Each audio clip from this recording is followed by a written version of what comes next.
Very quick at climbing, very quick at accelerating. She tests the controls there, so she just applies full forward and full aft elevator control. You just see the nose of the aircraft nodding up and down. She's testing the airplane down in vertical flight checks, up and down, make sure there's no loose articles in the cockpit. Testing her straps are all secure, ready for what are, quite frankly, some very crazy aerobatic maneuvers. And what is it about this aircraft that makes it quite so manoeuvrable? It's super light, so it probably weighs around 750 kilograms, 330 horsepower in the engine, massive propeller, and huge control surfaces. So the ailerons which control the roll on the huge trailing edge of the wing, you've got a huge elevator, a huge rudder, and it just makes it so controllable. And what we're going to see today is what we call gyroscopic aerobatics. So Melanie will actually be using the gyroscopic effects of the engine. Big wave for Paul as he taxis the Fury Blasters. Yeah, so what's this gyroscopic aerobatics from Melanie is she uses that power in the engine and the gyroscopic properties of the propeller to actually help control and fly some of the maneuvers. So you'll be seeing that when she starts her routine. So she has actually given me a list of the maneuvers she's going to fly, but I'm telling you now that this is going to be quite high-paced, quite dynamic, so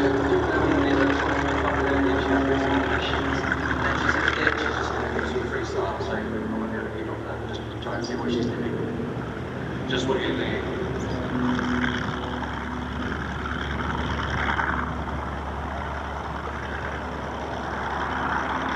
And you did this one yourself? Yeah, I was very lucky. There we go. So coming in from around 3,000 feet.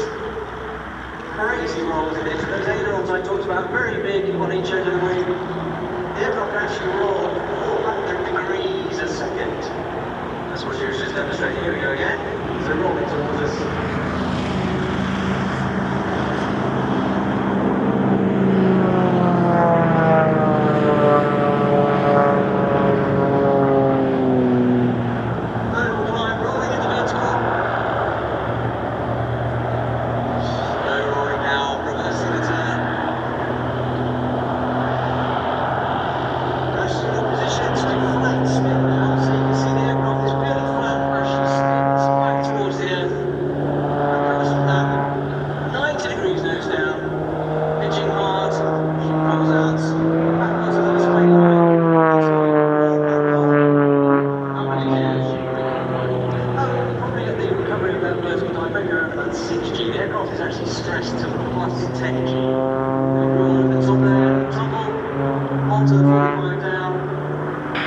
Upside down now.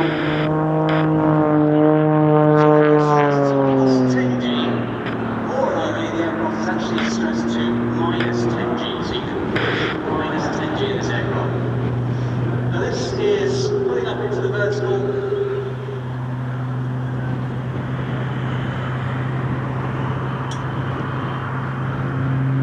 Into what we call a knife edge spin. So now on the knife edge, so the wing pointing down as she spins the aircraft. Back down into the vertical and snap there. You see the swing. She's pulling very hard, probably around 5 G to recover that maneuver. Hesitation roll all the way out on the B axis, so the crowd front 90.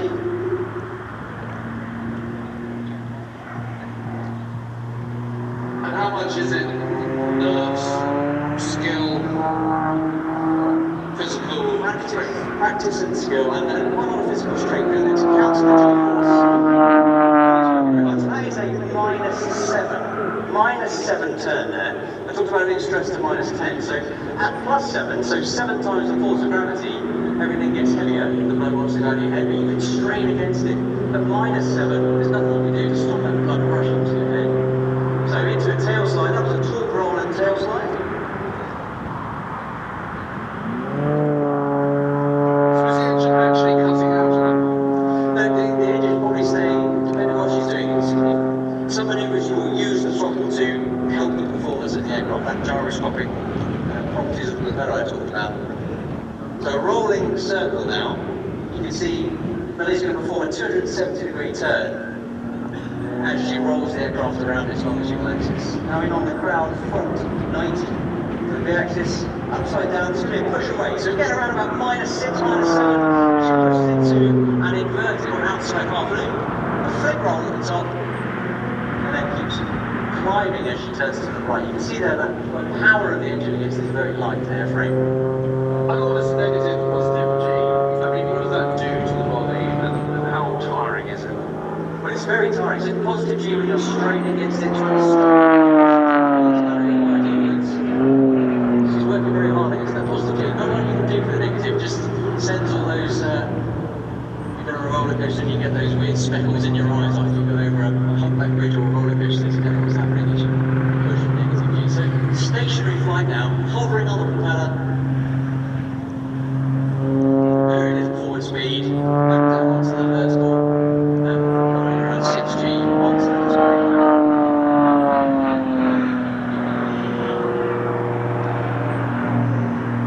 I think this might be the freestyle. She's climbing up through the vertical for half loop.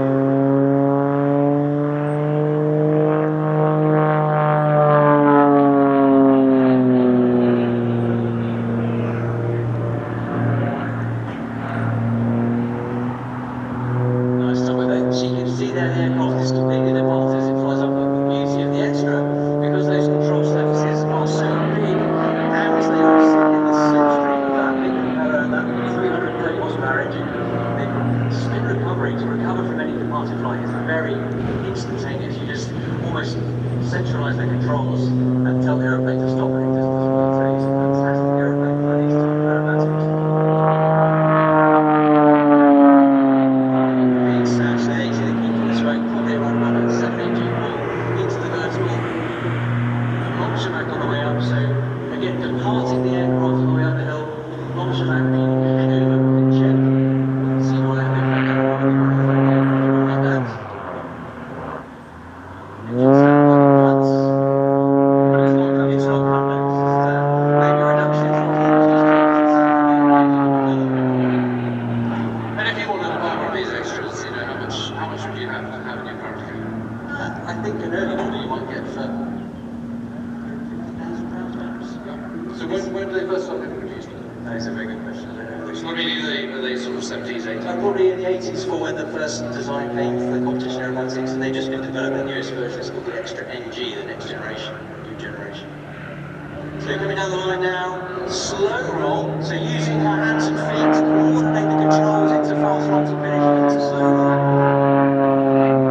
Slow roll because of the way the aircraft wants to drop as you roll slowly. You have to use your feet coordinated with your hands. As the aircraft rolls, you use the rudder to keep the fuselage in the position you want it to keep the aircraft level. So a lot of coordination during a slow roll using hands and feet.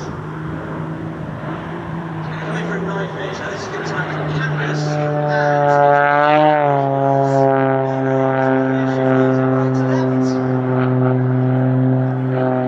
a bit of crazy flying. Again, using the entire rudder there, the massive rudder on the trailing edge of the tail. As I mentioned before, in the slipstream of that propeller, so you can get a huge amount of control authority from the rudder, which enables the aircraft to fly at a very steep knife edge, almost 90 degrees of flight. I mean, that is unbelievable skill, isn't it? As I said before, a lot of practice. Actually, Melanie has been flying for a long time, so 4,500 hours.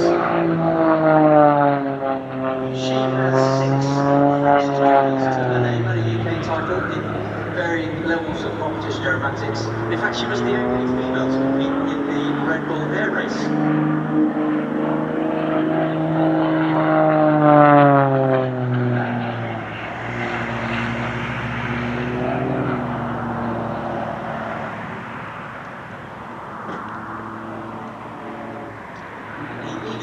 You might see under the wings are almost paddles sticking down, connected to those ailerons I talked about in the roll control.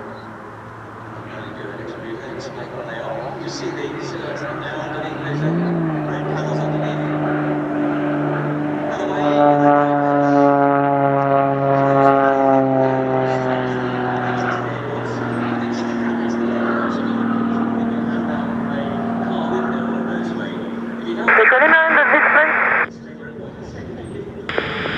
Roger. Second. End of display, I will land 31 right. Understood, and the wind is 270 at 7 knots.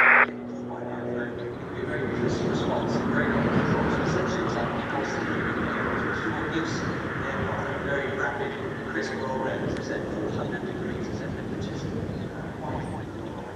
Trying to do a 360 roll and stop exactly where he's level. But Mike, I mean, you're talking about football skill and how much practice goes into things, but you're still ultimately one person in a single seating lane, so is it just a case of, do this roll, especially a bit harder? I mean, it seems to me, as a sort of label, that would require a huge amount of faith in your growing abilities, and certainly, you know, you have to be careful not to get too cocky. I mean, these planes are still machines, and Absolutely. So in Melanie's case, she started at the sort of grassroots level of composition aerobatics, and then as she became more